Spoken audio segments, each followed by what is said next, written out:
नमस्कार, मैं जोगेंद्र कथुरिया। बेबाक तीखे बोल चैनल की टीम आज पहुंची है बड़ौदा विधानसभा के एक अहम और विशेष गांव भैंसवाल कला में। यहां से पिछले 2019 के चुनाव में 2 उम्मीदवार मैदान में थे, योगेश्वर दत्त और गांव से ही थे दूसरे उम्मीदवार जो जेजेपी की टिकट से लड़े थे, भूपेंद्र मलिक जी। और अभी यहाँ गांव में जोहड़ के किनारे खड़े हैं जहां पर अमूमन शाम को लोग भैंसों को पानी पिलाने आते हैं। इन्हीं से पूछेंगे कि इस बार गांव में कैसा माहौल है और क्या रहने वाला है। राम राम भाई साहब, क्या लगता है जो आपके विधायक थे कृष्ण हुड्डा जी, उनके निधन के बाद ये सीट खाली हो रखी है और अब अगले 2 से 2.5 महीने में उपचुनाव होगा। आपको क्या लगता है कि आपके गांव में क्या रुझान रहेगा? रुझान तो देखो, गांव में कैंडिडेट देखे जाएंगे। पहले तो कौन कौन कैंडिडेट आएंगे, उसके बाद पार्टी भी देखी जाएगी। गांव में किस पार्टी का रुझान पहले ज़्यादा रहता है भैंसवाल में? पहले तो हुड्डा का जोर रहता है, कांग्रेस पार्टी का। कांग्रेस पार्टी का रुझान रहता है। अब मान के चलो आपके गांव से योगेश्वर चुनाव लड़ते हैं भारतीय जनता पार्टी की टिकट पर। भारतीय जनता पार्टी और जेजेपी का समझौता है और उधर से कांग्रेस की तरफ से कोई अन्य उम्मीदवार भूपेंद्र सिंह हुड्डा मैदान में उतारते हैं, तो आपको क्या लगता है कि किसका रुझान रहेगा? गांव में योगेश्वर का रुझान ज़्यादा रहेगा या कांग्रेस पार्टी का रुझान ज़्यादा? कैंडिडेट एक रहेगा तो योगेश्वर दत्त का रहेगा। अगर कैंडिडेट दूसरा भी आ गया तो फिर अच्छा, आपको लगता है कि भूपेंद्र मलिक भी मैदान में आ सकते हैं? आ सकते हैं, तो फिर भूपेंद्र मलिक का जोर रहेगा।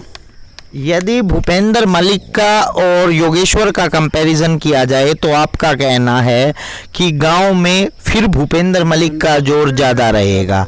यदि अकेले कैंडिडेट योगेश्वर दत्त होते हैं तो योगेश्वर दत्त का रुझान ज़्यादा रहेगा। अकेले कैंडिडेट रहेंगे तो चाहे कांग्रेस किसी को भी मैदान में उतारे, यहाँ भैंसवाल गांव में से आपका कहना है कि योगेश्वर दत्त जीत के निकले। हाँ, अकेला कैंडिडेट रहेगा तो निकले। ये एक और भाई बैठे हैं, इनसे पूछेंगे। भाई साहब राम राम, आप अपनी राय बताओ, आपको क्या लगता है कि बड़ौदा उपचुनाव कौन सी पार्टी जीत सकती है? इब खड़े ना हो लिए सारे, बाद में बताओगे। इब कोई वो नहीं। आप किसको वोट करते हो? कैंडिडेट आओगे जब मेरा पटेगा, इब किसकी बताऊं? बता। अच्छा, पिछली बार किसको वोट करी थी? किसकी? 15 मलिक की करी थी। अच्छा, पिछली बार जेजेपी पार्टी को। हाँ, अगर जेजेपी पार्टी और बीजेपी का समझौता है, उम्मीदवार बीजेपी से आता है, योगेश्वर दत्त उम्मीदवार होता है और कांग्रेस की तरफ से कोई अन्य उम्मीदवार होता है, तो आपका रुझान योगेश्वर दत्त की तरफ रहेगा या कांग्रेस के उम्मीदवार की तरफ? गिरनी पड़ेंगी फिर तो। अच्छा, योगेश्वर दत्त की तरफ रहेगा। ये और 1-2 साथी और खड़े हैं, इनसे पूछेंगे। राम राम जी, आपने क्या लगा है जी, बड़ौदा विधानसभा का जो उपचुनाव होगा उसमें कौन सी पार्टी का रुझान रहेगा, बीजेपी का या कांग्रेस का? भाई हमने ना कोई उसका बेरा, हमने अनपढ़ आदमी है, उठा टेक हम भाई मन नहीं। तो वोट किसकी गिरा करो पहले? भाई वोट जो से हल्का दिखागा उसकी गिरेंगे, जो सा हरा दिखागा उसकी गिरेंगे और उस बस। अच्छा, ये पूछूं, वैसे आपके गांव में ये तो एक सर्वे है कि कौन सा उम्मीदवार जीत के निकले अगर पहले? बुलंदा है। हाँ जी, पहले आंधी है। कितने नहीं आंदा कुछ भी। मैं न्यू पूछूं कि आपके गांव में पहले कौन जीत के निकले अगर है? हुड्डा निकला था। हुड्डा जीत के निकला था। हाँ, कृष्ण हुड्डा। हाँ, नो बेरा ना कृष्ण हुड्डा। ठीक है, एक युवा साथी और खड़ा है, युवा साथी से पूछेंगे। आजकल युवाओं का बहुत जोर होता है, युवाओं से ही राजनीति चलती है आजकल। भाई साहब राम राम। नमस्ते। बेबाक तीखे बोल चैनल पर आपका स्वागत है। थैंक्स। आपको क्या लगता है कि राजनीति में कांग्रेस पार्टी अच्छी है या भारतीय जनता पार्टी अच्छी है? जैसा कि हम देख सकते हैं कि दोनों पार्टियों ने कुछ जो काम किए हैं उनके हिसाब से तो जिसका बेहतर काम हो वो अच्छी है। तो आपको किसका लगता है बेहतर काम, भारतीय जनता पार्टी का या कांग्रेस का? अभी तो मेरी उम्र भी नहीं हुई है काम देखने की, क्या देखूं।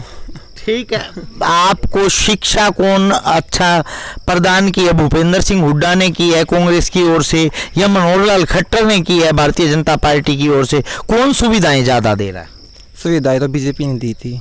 सुविधाएं बीजेपी ने दी थी। हाँ। तो आपको लगता है कि अब भारतीय जनता पार्टी कंपैरेटिवली कांग्रेस से अच्छी है ज़्यादा? नो, शिक्षा के बाद तौर पे तो अच्छी है, पर दूसरे भी कई मुद्दे ऐसे हैं जिन पे अच्छी नहीं है। ठीक है, बाकी सभी मुद्दों पर कांग्रेस अच्छी है? नहीं, ये भी नहीं कहना मेरा। और वो तो मुद्दों के हिसाब से देखा जा सकता है ना, कौन अच्छी है कौन नहीं, उनको कंपैरिजन करेंगे तब। आपके गांव में क्या रुझान रहता है, कांग्रेस पार्टी का, बीजेपी का या जेजेपी का? कैंडिडेट एक हो तो कैंडिडेट एक हो, कौन सी पार्टी का चाहते हो आप? जेजेपी से चाहते हो या बीजेपी से चाहते हो उम्मीदवार गांव का? गांव का तो पिछली बार देखा था तो दोनों का था। तो इस बार दोनों में से एक उतारना हो किसी पार्टी ने, तो आप भूपेंद्र मलिक को चाहते हो या योगेश्वर दत्त को चाहते हो? भूपेंद्र मलिक का। भूपेंद्र मलिक को, या ठीक है। अभी हम भैंसवाल गांव के तालाब पर खड़े थे और हमने यहाँ पर लोगों की राय जानी। मैं बेबाक तीखे बोल चैनल के लिए जोगेंद्र कथुरिया। हर खबर और नई वीडियोस देखने के लिए फेसबुक पर लाइक, इंस्टा पर फॉलो और यूट्यूब पर करें सब्सक्राइब।